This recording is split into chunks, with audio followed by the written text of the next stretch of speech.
सोचिए जरा, एक ऐसा बच्चा जो पैदा तो उसी धरती पर हुआ है जिस पर आप और मैं हुए थे, लेकिन पैदा होते ही उसके लिए नियम अलग लिख दिए गए, न कानून में न किताबों में, बल्कि लोगों के दिमाग में। ये कहानी शुरू होती है किसी मंच से दिए गए भाषण से नहीं, किसी जुलूस से नहीं, किसी नारे से नहीं। ये कहानी शुरू होती है एक डरे हुए, चुपचाप बैठे बच्चे से। उस बच्चे का नाम था B.R. आम्बेडकर, लेकिन उस समय वो सिर्फ भीम था। भीम ने अपनी जाति नहीं चुनी थी, अपने माँ बाप नहीं चुने थे, अपनी गरीबी नहीं चुनी थी, लेकिन समाज ने उसके जन्म को ही एक अपराध मान लिया था। जिस समाज में इंसान की पहचान उसके कर्म से नहीं, उसके जन्म से तय होती हो, वहां बच्चा मासूम नहीं रह सकता। भीम ने बोलना सीखने से पहले चुप रहना सीख लिया था, क्योंकि चुप रहना कम से कम सजा दिलाता था। डर की शुरुआत जब भीम घर से बाहर निकलता, उसे ये सिखाया गया था, ज्यादा पास मत जाना, ज्यादा बोलना मत, किसी को छू मत लेना। एक बच्चा जिसे ये सिखाया जाए कि उसका शरीर ही गलत है, ये कोई एक दिन का ट्रॉमा नहीं था, ये रोज रोज का कंडीशनिंग था। अब स्कूल की कल्पना कीजिए, कच्ची दीवारें, जमीन पर बैठे बच्चे, टीचर की आवाज, सब कुछ सामान्य लगता है। लेकिन भीम के लिए स्कूल एक याद दिलाने वाली जगह थी। उसे क्लास के बाहर बैठाया जाता था, अलग, अकेला, क्योंकि अगर वो अंदर बैठ गया तो धर्म खतरे में पड़ जाएगा। कोई उससे सीधे बात नहीं करता, कोई उसकी किताब नहीं छूता, कोई उसकी कॉपी नहीं देखता।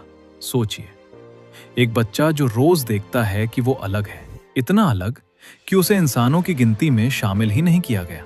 भीम को सबसे ज्यादा पानी की जरूरत तब होती थी जब धूप तेज होती थी, गला सूखता था, आंखें जलती थी। पास ही पानी का मटका रखा होता, लेकिन वो मटका उसके लिए नहीं था।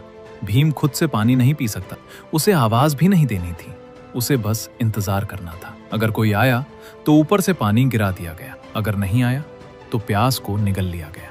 यही वो पल था जब एक बच्चा समझने लगा था कि ये सिर्फ प्यास नहीं है, ये इंसान माने जाने की लड़ाई है। समाज ने भीम को देखा और बिना सुने फैसला कर लिया, ये बच्चा आगे नहीं बढ़ सकता। क्यों? क्योंकि उसे आगे बढ़ाने का इरादा ही किसी का सोचा कि वो क्या सोचता है। उन्होंने ये सोचा कि वो क्या है, और यही सबसे खतरनाक सोच होती है। भीम के पिता समाज को जानते थे। वे जानते थे कि अगर ये बच्चा पढ़ नहीं पाया तो जिंदगी भर सफाई देता रहेगा। इसलिए उन्होंने भीम से एक बात कही जो साधारण लगती है लेकिन खतरनाक थी, तुम्हारा जवाब तुम्हारी पढ़ाई होगी। उन्होंने भीम को यह नहीं सिखाया कि नफरत करो, उन्होंने सिखाया कि समझो। धीरे धीरे भीम समझने लगा था, ये समस्या कुछ बुरे लोगों की नहीं है, ये समस्या पूरे ढांचे की है। जो ढांचा बच्चों को छूने योग्य और अछूत में बांट दे, वो ढांचा इंसाफ नहीं दे सकता। भीम ने पहली बार सोचना शुरू किया, और सोचना किसी भी सिस्टम के लिए सबसे बड़ा खतरा होता है।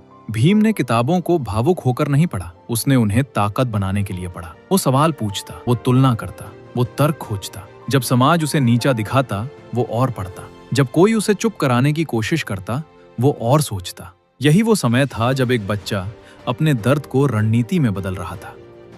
भीम डरता था, लेकिन ये डर कमजोरी नहीं था, ये डर याद दिलाता था, अगर तुम रुके तो यही जिंदगी रहेगी। डर उसे रोने नहीं देता था, डर उसे सोने नहीं देता था, डर उसे आगे धकेलता था।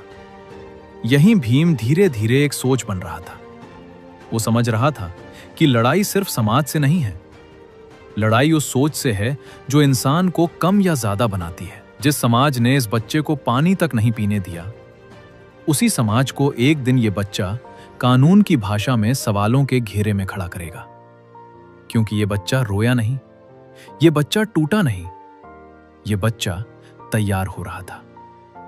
अगले भाग में आप देखेंगे कैसे ये दबा हुआ बच्चा दुनिया की सबसे बड़ी यूनिवर्सिटीज में सोच की तलवार तेज करता है। वीडियो पसंद आई हो तो लाइक, शेयर, सब्सक्राइब जरूर करें।